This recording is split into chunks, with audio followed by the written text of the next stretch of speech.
সুপ্রিয় দর্শক শ্রোতা, বিষয়বস্তু তো আগেই দেখেছেন। তো দেখুন, এই যে আমার এই থাই পেয়ারা গাছটিতে এই যে এখন এই মে মাসে এই যে পেয়ারা উপযুক্ত, এটা খাওয়ার উপযুক্ত, আমি এটা আজকে হারভেস্ট করব। তারপরে দেখুন এই যে গাছটিতে এই যে ছোট্ট কুড়ি, আমি একটু ক্লোজ করে দেখাই। এই যে আমার খাওয়ার উপযুক্ত পেয়ারা, এই যে একেবারে নতুন কুড়ি আসছে, এই যে কুড়ি থেকে ফুল ফুটতে যাচ্ছে, এই যে ফুল ফুটেছে, এই যে এগুলো গুটি বাঁধতে শুরু করেছে, যে এইটা একটু বড় আকৃতির ধারণ করেছে। এই যে বিষয়গুলো দেখালাম, যে সব ধরনের পেয়ারা এটাতে আছে, অর্থাৎ এই গাছটি আমাকে সারা বছর যে পেয়ারা দিচ্ছে সেটা কিন্তু বোঝা যায়। তাহলে এই অবস্থা যদি আপনার গাছে পেতে চান, তাহলে কি করতে হবে সেটাই আজকে দেখবেন। এই অবস্থা পেতে কিভাবে হলো, কি ধরনের খাবার দিব, কি ধরনের কীটনাশক ব্যবহার করব, কিভাবে কীট পতঙ্গ তাড়াবো, আজকে বিস্তারিত বলবো। তাই ধৈর্য সহকারে দেখবেন বন্ধুরা। এখনো যদি আমার চ্যানেলটি সাবস্ক্রাইব না করে থাকেন, অনুগ্রহ করে করে নেবেন। বন্ধুরা, আমি আগেই বলেছিলাম যে আজ এই পেয়ারা হারভেস্ট করব। আমি এটাই করে দেখাই আগে। এই যে আমি ছিঁড়ে ফেললাম গাছ থেকে, এই যে এই দুটোই খাওয়ার উপযুক্ত, দুটোই চমৎকার হবে এবং খাওয়ার উপযুক্ত। আমি এই দুটো বাসার জন্য নিয়ে গেলাম। বন্ধুরা, পেয়ারা গাছের পরিচর্যা অত্যন্ত সহজ। আপনি গাছ লাগাইলে 3 বছর 4 বছর পরে পেয়ারা ধরবে, আর যদি কলম লাগান তাহলে 6 মাস বা 1 বছর পরেই ধরা শুরু করবে। অনেক সময় কলম কিনে আনলে সেটাতে ফুল ফল সহই আমরা কিনে আনি। তো তারপর লাগানোর পরে প্রথমে যে কাজটি হলো পেয়ারা গাছের, সেটা হলো প্রুনিং। প্রুনিং কিভাবে করতে হয় সেটা একটু সংক্ষেপে বলি। প্রুনিং হলো যে কোনো ডাল, এই যেরকম যখন শাখা বেরোবে, এই শাখাগুলোকে কেটে দিন। কিভাবে, কতটুকু কাটবেন? একটা শাখা, একটা মূল ডাল থেকে একটা শাখা যখন বেরোবে, এটা 1 ফুট পরিমাণ হলেই কেটে দিন। কেটে দিলে এখান থেকে এই 1 ফুট শাখার থেকে প্রচুর শাখা বেরোবে। এই যে মনে করি আমরা এই শাখাতে কেটে দিয়েছি, এই যেখানে কাটা কাটা দেওয়ার পরে এখান থেকে এই যে শাখাটা বেরিয়েছে, এই শাখাটা বেরিয়েছে, এই শাখাটা বেরিয়েছে, এবং এই প্রত্যেকটা শাখাতেই ফুল ধরবে এবং ফল আসবে।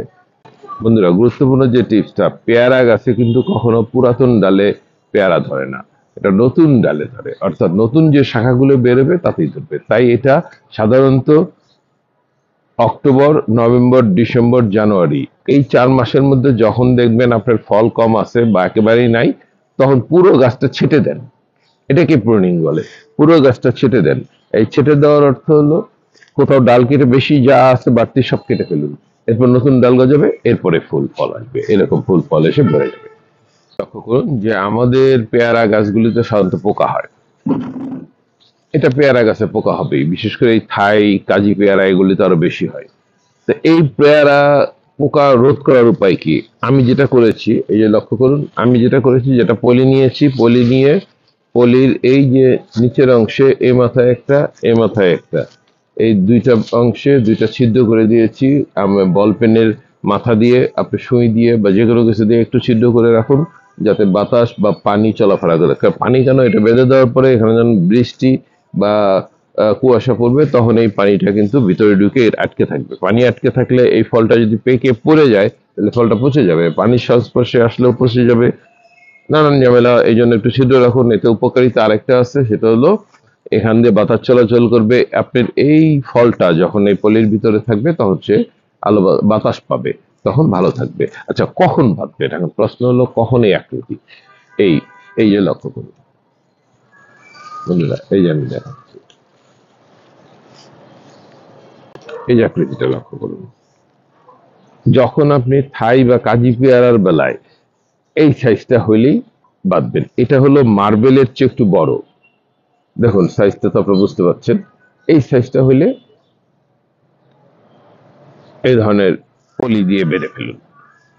আর যদি দেশি পেয়ারা হয়, এটা তো দেশি না, তবু আমি দেখাই, এই যে দেশি পেয়ারা হলে এই সাইজটা, অর্থাৎ মার্বেলের মতো হইলেই, কারণ দেশি পেয়ারা বেশি বড় হয় না বিধায় এই সাইজে সে একটু নরম হয়ে যায়, তখনই এই পোকাগুলো ভিতরে ডিম পারে।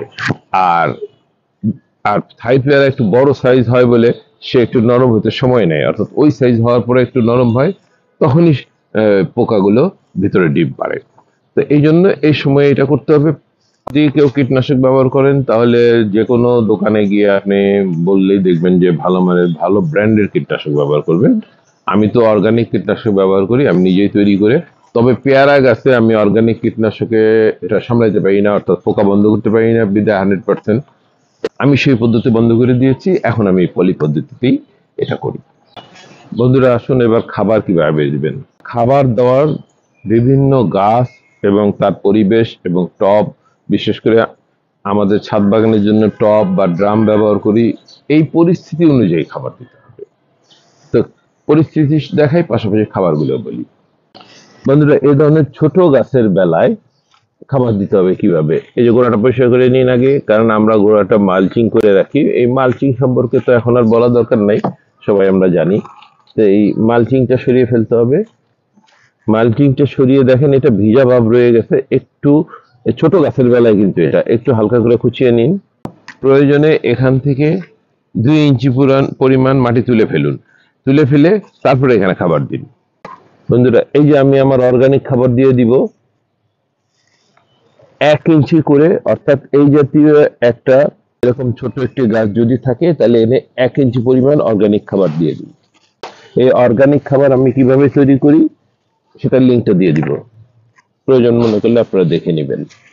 আর এই যে বড় গাছের বেলায় এসব গাছে কিভাবে খাবার দিব তার আগে একটু মাছ দিয়ে দেখিয়ে নেই যে বন্ধুরা এই যে এখানে যে ডালটা আছে এটা রাখার দরকার নেই, এই যে পেকেলে ফেলুন, এগুলোতে ফল দিবে না কিন্তু এরা খাবার গ্রহণ করবে।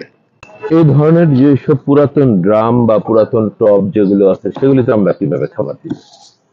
তো দেখুন এই যে শক্ত, একেবারে শক্ত, কিন্তু এই যে একেবারেই শক্ত, এগুলিতে আমরা খাবার দিব 2 ভাবে।